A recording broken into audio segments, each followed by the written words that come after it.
네, 여러분 반갑습니다. 울산 현대상 이규헌입니다. 네. 누가 저한테 그러는데 보험제이라고. 그 교통사고 합의금 어떻게 하면 많이 받을 수 있을까요? 뭐 이런 영상 제가 올렸잖아요. 거기에 이제 보험제이가 하는 말. 그래서 네, 뭐 현대상 다니고 있습니다. 뭐 보험하고 있어요. 자, 이게 보험 중에 126화입니다. 어떤 걸 알아볼 거냐면 오늘 교통사고 과실 비율의 결정 구조. 교통사고 과실 비율은 어떻게 결정되는 건가 한번 알아볼 거고요. 간단한 과실 비율 한번 사례 두 가지만 알아보겠습니다. 먼저 교통사고가 발생하게 되면 교통사고가 발생했어요. 그러면 뭘 해야 되죠? 신랑한테 전화 하지 말라고 좀 제발 좀. 신랑한테 전화 나중에 해도 돼요. 보험회사에 전화해서 내가 가입한 보험회사에 전화해서 사고가 났어요. 빨리 사람을 보내주세요. 라고 하시는 게 일단 1순위죠. 그런데 내가 사고를 잘 알아. 잘 알아요. 사고 몇 번 나봤고 사고에 대한 대처도 내가 능력이 충분해. 그러면 이거 이렇게 해서 뭐 사고 났는데 아이고 미안합니다. 서로 뭐 이거 뭐 잘못해서 사고 난 건데 제가 조금 더 잘못한 것 같네요. 그러니까 보험회사 서로 접수하고 사진 찍어가지고 올리고 하면 보험회사에서 각각 또 연락 올 거니까 막 바쁜데 사진 찍고 막 접수만 해주고 이동하시죠. 몸은 괜찮으세요? 몸은 뭐 서로 뭐 괜찮으니까 그건 뭐 차에 대해서만 접수합시다. 아니면 몸 불편하세요? 그럼 뭐 개인 접수 해주고 이러고 이동하셔도 돼요. 되긴 되는데 그렇게 되는 사람들이 얼마나 많을까? 그렇게 많지는 않거든요. 그리고 내가 이런 부분 좀 잘 안다 하더라도 혹시 내가 놓치는 부분이 있을 수 있잖아요. 그러니까 일단은 보험회사에 전화해서 현장 와라 해서 현장 조사를 하는 게 일단 1순위죠. 왜 그러냐? 사진을 좀 찍어주세요. 이러면 고객들이 이렇게 내 차 빠진 거, 긁힌 거, 그거만 찍고 있어. 그렇게 하면 사고가 어떻게 났는지를 보기가 힘들죠. 흔적 보험 걸어라! 몰라요. 네. 사진 현장 조사를 부르기 힘들 때, 급해서 빨리 이동해야 될 때, 혹은 현장 조사가 오기 전에 차를 빼야 될 것 같은데 이거 왠지 현장에서 차를 빼면 내가 불리할 것 같을 때 사진 찍는 요령 알려드릴게요. 이것만 명심하시면 돼요. 차에서부터 한 30걸음 정도만 멀어지세요. 뒤도 보지 말고 사고는 여기서 나서 30걸음 이거 30걸음 그럼 차가 저주 있겠죠. 그래가지고 찍어. 그러면 돼요. 많이도 안 바랄게. 그렇게 한 장만 찍어놔요. 차 선이 보이고 차가 보이고 누가 차선에 걸쳐 있고 누가 차로 안에 있고 요거 보이게. 그리고 여기가 어딘지 옆에 뭐 가게 상호 뭐 아파트 보이게. 그렇게 이쪽에서 한 장 저쪽에서 한 장 찍으면 정말 좋은데 안 되면 그냥 한 장만이라도. 무슨 말인지 알겠죠? 내 차 그 차가 다 나오게. 그리고 그 주변이 다 나오게. 경주에 첨성대 보러 놀러 갔어요. 첨성대가 나와야 되는데 내 얼굴만 찍고 있을 거냐고. 그럼 어디 간지 어떻게 알아? 첨성대를 찍어야지. 그죠? 그런 느낌으로. 자, 현장 조사하러 온 사람들은 그런 걸 기본적으로 알아요. 그래서 사진을 잘 찍어. 근데 고객한테 찍어서 보내봐라 이러면 자기 차만 찍고 있어. 그러면 안 돼요. 그래서 현장 조사를 해요. 현장 조사를 하는 항목 안에 뭐가 들어갈까요? 많은 것들이 들어가죠. 차량의 최초 접촉 부위는 어딘가? 최대 충격력 작용 지점은 어딘가? 그래서 충격력이 어디로 작용했는가? 그러면 이 차가 이렇게 치고 간 건가? 이 차가 이렇게 치고 간 건가? 뭐 이렇게 와서 박은 건가? 이런 게 확인이 되겠죠. 흔적만 보면 그거만 확인이 돼. 그런데 문제는 뭐냐면 자, 이 차가 이렇게 와서 박은 거예요. 그런데 내 차로를 가고 있는데 얘가 와서 박은 건지 지 차로를 가고 있는데 내가 들어가서 박은 거지. 그거는 안 나온다고. 그거는 흔적에. 그 밑에 차선을 봐야 돼요. 그러니까 현장 조사하는 항목 안에는 차량의 파손 그리고 어디서 사고 났는지 위치 그리고 어떻게 진행해 와서 사고가 발생했는지에 대한 경과 이런 거를 조사를 하게 돼요. 그리고 예를 들어서 이런 진로 변경 금지라든지 혹은 양보라든지 이런 교통 표지가 있는가 우리 고객한테 더 유리하게 작용될 만한 내용이 있는가 이런 것들을 일단은 우리 편을 좀 근거로 이렇게 조사를 해요. 합니다. 그리고 두 번째, 그러한 사진, 블랙박스 영상, 그리고 진술 등등을 이제 요거는 현장조사 요원이 하죠. 저 같은 사람들이 하는 겁니다. 제가 현대상 명의보상위원이거든요. 자, 요건 이제 보상가 직원들이 하는 거죠. 보상가 직원 중에서도 대물자차 접수되면 대체로 자차 담당자가 요거를 갖다가 책임지고 합니다. 보통은 각각 따로 돼요. 같은 현대상이다. 뭐 상관없어요. 저쪽 담당자 따로 이쪽 담당자 따로 됩니다. 자, 저게 공작 아니에요. 자, 과실 비율 검토를 합니다. 내가 봤을 때, 자, 우리 고객의 사고 내용은 이렇네. 근데 대부분의 사고는 정말 한 90% 이상은 딱 보면 나오는 사고들이에요. 대부분은. 그러면 요거는 요래 해서 과실이 어느 정도 되겠네.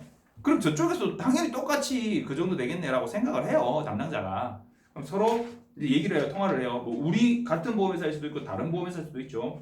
우리 뭐 사고 사진 뭐 내용 진술 뭐 이렇게 보니 과실이 이 정도 되는 사고인 것 같습니다. 저쪽에서도 그런 것 같습니다. 우리가 과실이 많네요. 그쪽이 과실이 많네요. 자, 정리가 됐어요. 검토를 해요. 그리고 과실 결정을 합니다. 근데 이게 최종 결정이냐? 아니에요. 이 결정은 뭐냐면 고객한테 안내할 결정이에요. 과실이 이렇게 되는 걸로 보여집니다라고 뭐 결정을 해서 얘기해야 될 거 아니에요. 고객한테 이거 한 7대3 아니면 팜 6대4 되겠는데요? 이렇게 얘기하면 안 되잖아요. 요래 해서 이런 요인들로 해가지고 한 7대3 정도로 보입니다 라고 고객한테 안내를 해야 되잖아요. 근데 경우에 따라서는 7대3이나 6대3 정도로 볼 수 있겠습니다. 저희들은 지금 우리 과실을 조금 더 줄여서 우리가 가해자긴 한데 6대4 정도로 주장하고 있는데 저쪽은 자기네 과실 40% 인정 못하겠다고 7대3으로 주장하고 있습니다. 최대한 주장을 해보겠습니다. 뭐 이렇게 얘기가 나올 수도 있어요. 그런 경우도 있을 수는 있어요. 자, 어쨌든 고객한테 과실에 대해서 안내를 합니다. 그리고 결정해서 이제 안내를 하죠. 결정을 해야 안내를 할 거 아니야. 안 그래요? 자, 보험회사에서 과실 딱 확정돼가지고 이건 과실 7대3입니다. 두말하지 마세요. 이렇게는 얘기를 안 해. 근데 그런 얘기가 만약에 나왔다면 본인이 보험회사에 뭐라고 얘기를 했는지 좀 잘 되새겨보면 돼요. 보험회사에서 오죽했으면 말이 안 통하면 고객님 이건 7대3 맞습니다. 7대3입니다 라고 얘기를 하겠어요. 자, 내가 보험회사 편을 좀 너무 많이 들어준 것 같아요. 자, 그래서 확정을 합니다. 그런데 고객이 안내를 받았는데 나 이런 용 못해 그래요. 그럼 어떻게 해야 돼? 다시 넘어가죠. 과실비율 다시 검토해. 그래도 이건 7대3이다 예를 들어서. 그럼 고객한테 이제 최종적으로 안내를 하죠. 다퉈보고 막 했는데 이거는 7대3으로 나오겠습니다. 그럼 고객님 인정 못하시겠다 하면 경찰 신고 접수하고 그리고 분심위를 가든지 소송을 가든지 해야 됩니다. 이렇게 얘기를 하죠. 그럼 고객이 어떻게 하겠다 하면 거기에 맞춰서 또 진행을 합니다. 그런 거 없으면 그냥 확정을 하는 거죠. 교통사고 과실비율 결정은 이렇게 됩니다. 근데 교통사고 과실비율 결정 구조에서 여러분들 이 영상을 보고 계시는 분들은 착각하지 말아야 될 게 뭐냐면 사고가 났다라고 전화 오는 사람들의 말은 일단은 믿지 마세요. 저는 안 믿습니다. 너무 냉정한 거 아니냐고요? 야, 누구 고객이고 너희 형님인데 그래도 안 믿습니다. 사고가 났다고 말하는 사람은 말은 안 믿어요. 영상을 보내보라 합니다. 블랙박스 있죠? 블랙박스 보내주세요. 블랙박스 없어? 그럼 네가 가해자야. 진짜 농담 아니고 저 그렇게 얘기합니다. 블랙박스 없어? 그럼 네가 가해자야. 내가 가해자 돼도 괜찮다라고 내 사고 영상을 확보 안 하려고 그냥 다니는 거 아니야. 가끔 어떤 경우냐면 차 세 대가 사고가 났는데 얘가 얘를 먼저 받고 얘가 박았는지 아니면 잘 섰는데 얘가 가서 그냥 다 밀었는지 이게 애매할 때가 있어요. 그럼 얘 불박이 있거나 얘 불박이 있거나 하나만 있어도 되는데 셋 다 불박이 하나는 선 뽑혀 있고 하나는 불박이 그냥 아예 없고 요 거치대만 있고 하나는 고장났대. 그래놓고 블랙박스 달려있다고 보험료 할인은 다 받았잖아.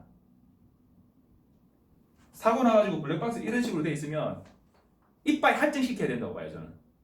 뭐 하는 짓이야 도대체. 내가 내 증거를 확보 안 하려고 블랙박스를 고장난 채 방치하고 한 달에 한 번 정도 잘 돌아가고 있는데 확인만 하면 돼요. 확인도 안 하고 고장난 거 띠나쁘고 그냥 그러고 다닌 거잖아요. 그런 사람들 할 말 없어요. 그런 사람들 그냥 가해자 돼도 상관없어요.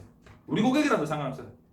우리 고객 그런 사람 없던데 지금까지는 없었어요. 자, 무슨 얘기냐면 내 주장을 뒷받침할 수 있는 근거는 내가 마련해야 돼요. 저 차 블랙박스인데 저거 확인해 주세요. 왜? 저 차의 블랙박스는 저 사람의 권리예요. 우리가 볼 수 있는 권한이 없어. 저 사람이 만약에 큰맘 먹고 나 못 보여주겠는데 그러면 영장 청구해야 돼요. 경찰도 쉽게 말하잖아요. 경찰서 가면 그 블랙박스 칩 좀 갖고 와보소 이렇게 얘기하잖아요. 그럼 다 갖고 오잖아. 근데 만약에 그 사람이 못 갖고 오겠는데요? 이러면 경찰이 강제로 이걸 갖고 올 수는 없어요. 영장 청구해야 돼요. 무슨 말인지 알겠죠? 저차 블랙박스는 저거 확인하면 되지. 그건 내 거 아니에요. 내 영상 아니면 내 거 아니야. 내 블랙박스가 없다. 그럼 난 가야 된다. 두말할 필요 없어요. 그걸 인정한 각오로 블랙박스 없이 다니세요. 자, 블랙박스 영상을 통해서 보기도 하고 그리고 사진이나 차량의 정차 위치, 진행원 방향 등등을 보면 과실이 어떻게 되는지를 판단할 수 있는데 사람들이 이렇게 얘기를 해요. 그 차가 내 뒤를 박았대. 뒤를 박으면 과실이 어떻게 될까요? 후미 추돌 100%죠. 근데 사고가 어떻게 났는지 볼까요? 2차로 도로예요. 이게 중앙선이고 내가 깜빡이를 켰어. 다 들어갔어. 다 들어갔는데 내가 여기서 보면 난 진짜 다 들어간 것 같이 보여. 네. 이 차가 와서 이렇게 박은 거야. 자, 뒤를 박았어.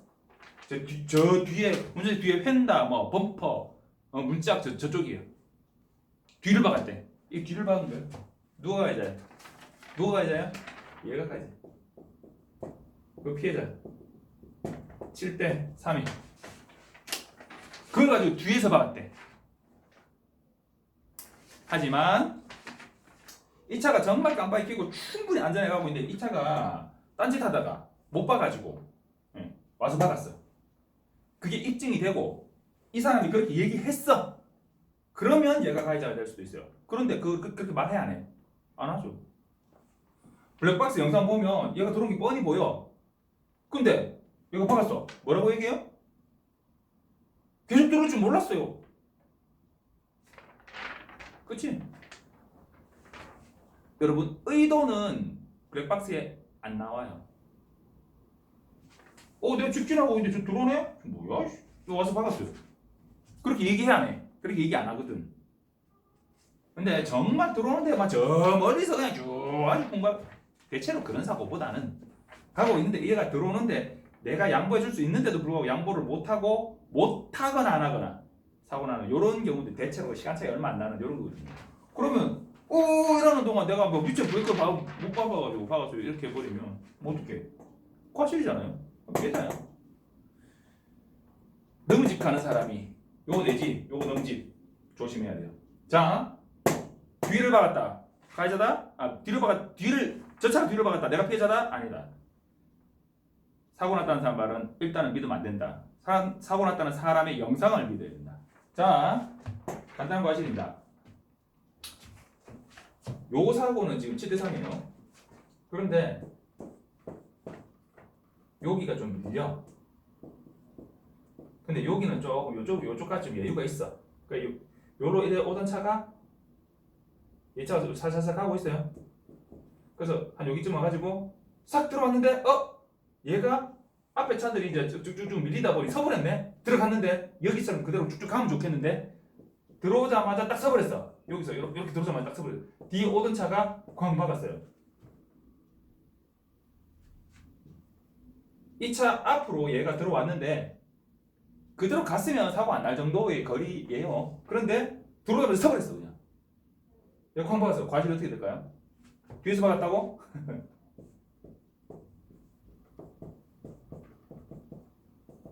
6대 4예요. 들어오는 놈 옆구리 박으면 7대 3이고요. 들어오는 애 뒤 박으면 6대 4예요. 추도로 100대빵 아니냐고? 아니에요. 얘가 정지할 수 있는 거리 안으로 얘가 갑자기 들어와가지고 서버렸잖아 그냥. 이라고 브레이크 밟았는데 벌써 박아보는데 어떡해. 그건 뒷차한테 과실을 매기가 힘들죠. 그런데 정말 그 정도 상황이면 무과실까지도 갈 수도 있겠죠? 요즘 블랙박스 있으니까. 근데 그렇게까지는 잘 안 가요. 어쨌든 그게 추돌입니다. 그래서 얘가 이 들어오는데 그래도 이 시간이나 거리나 이게 좀 되거든. 그러니까 통상적으로 6대4 적용을 합니다. 그래서 진로 변경 후 급제동 추돌은 6대4예요. 앞에 받친 놈이 6이에요. 걔가 들어와서 바로 서버린 거거든. 근데 들어와서 바로라는 그 개념이 뭐 30m 어쩌고 뭐 이런 것도 있고요. 뭐 시간적인 개념도 있으니까 시간과 거리와 속도의 개념을 다 살펴야 돼요. 자, 그렇고요. 대로 직진대 골목 우회전. 대로 직진대 골목 우회전은 뭐냐면 여기 2차로 도로인데 여기 2차로 이렇게 가고 있어요. 근데 여기 골목이 있어, 골목. 여기 교차로 아니고 그냥 골목. 골목에 차가 휙 튀어나오네. 그래서 쿵 박았어요. 이거 몇 대 몇일까요? 8대2. 8대입니다. 8대2. 아, 얘가 8이에요. 얘가 8. 우회전이. 얘가 옆구리를 받쳤을 때가 8이에요. 얘가 내 옆구리를 박으면 9대1이에요. 자, 이견의 보험통신제 126화 교통사고 과실 비율은 어떻게 결정되는가 알아봤고요. 간단한 과실 한번 알아봤고요. 그리고 교통사고 과실 비율이 결정되는 부분에 있어가지고 내가 불만이 있다. 그때 유튜브 방송 보고 저한테 전화가 지금 많이 오시거든요. 제가 그 담당자는 이렇게 물어보면 다 다이렉트야.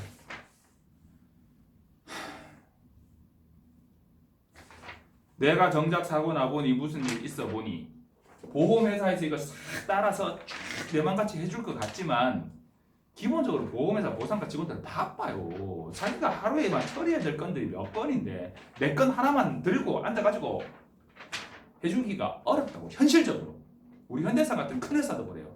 근데 다른 회사 보상과 직원요, 아이고, 울산에 우리 현대해상 보상과 직원들이 몇 명인지 아세요? 나도 잘 몰라 사실은. 근데 가보면 사무실 2개를 울산에서 쓰고 요 달동 요 사옥 현대해상 사옥에서 쓰고 있고 동구에도 있고요, 북구에도 있고요, 경주에도 있고요. 그러니까 울산 팀이 이렇게 많아요. 근데 이게 하위사들 이렇게 뭐 저 이런 데 있잖아요. 울산 담당자 1명, 2명 뭐 이래요. 이 큰 대도시에. 물론 이제 그만큼 가입자 수가 적을 수도 있겠죠. 그렇긴 하지만 그래도 그렇지. 몇십 배씩 차이 나지는 않는다고 적어도. 그러니까 좀 그래요. 그러면 보험을 다 가입한 담당자한테 물어야 가입한 담당자가 없어. 다이렉트면 회사에 다 해주는 거라고 생각했대. 가입하면서. 천만에 맞습니다. 소도 비빌 언덕이 있어야 비비는 겁니다. 그 비빌 언덕이 보험계약 담당자예요. 이거 어떻게 되는 거야? 알아봐줘. 내가 한마디 하면 예 고객님 이러고 알아봐 주잖아요. 내가 내 생업에 전념할 수 있도록 내 일을 봐주는 사람. 복잡하면 복잡한 사고일수록 더 중요해집니다. 보험료 차이가 10만 20만요? 아무것도 아닙니다. 진짜 나중에. 그리고 자 마지막으로 저한테 질문하시려거든. 제가 얘기했죠? 10분 커피 쿠폰이라도 하나 날리고 사고 내용이 어떤 사고입니다. 그래서 좀 문의를 하고 싶습니다. 라고 문자나 카톡이나 찍고 그래서 어떤 사고예요? 라고 물을 수 있는 그 시간을 좀 줄여주고 그리고 전화통화 가능하시겠습니까? 해가지고 제가 전화를 하든지 전화를 하시든지 그렇게 진행을 하셨으면 좋겠습니다. 전화하지 말라는 말은 아니에요. 예의는 좀 지킵시다 서로. 자, 이견의 보험통신이었습니다. 이 즐거운 맑은 가을날 행복하게 보내시길 바랍니다. 감사합니다. 10월 말 마무리 잘하세요.